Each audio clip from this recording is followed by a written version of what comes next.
Asset surveys with preventative maintenance schedules and procedure setup is an all-inclusive service that helps your district save time, effort, and money. Follett software understands that accurate asset lists and detailed floor plans can be difficult to track down. That's why our expert team handles the full process, surveying and documenting your facilities to get your system up and running from day one. Preventative maintenance extends the life of your equipment, reduces downtime, and helps you avoid costly repairs.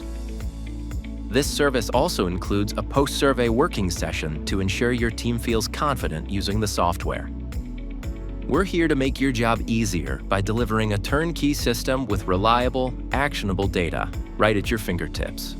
Asset surveys are essentially digitizing a building. It's taking all of your major mechanicals, life safety, plumbing, electrical, any major assets that have periodic maintenance or routine procedural maintenance that has to be performed in order to maintain warranties and extend the life of the equipment. We add them to a digital floor plan and do the entire survey on behalf of the district. The software is great, it's very user-friendly, it's easy to self-perform. We designed it so that schools and clients can populate the system on their own, but what we wound up finding is most schools don't have the staffing to populate the system to what it needs to be. So we're able to come in and get the system to its critical mass to where it's functional and provides additional value to the client.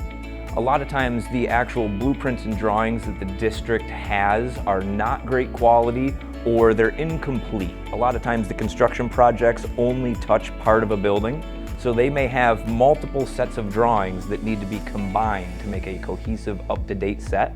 And that is part of the service that we also provide is reconciling the drawings, adding and updating space numbers, and putting them on clean title blocks, getting them into the system on their behalf. Drawings and work orders are married at the back end at the database level.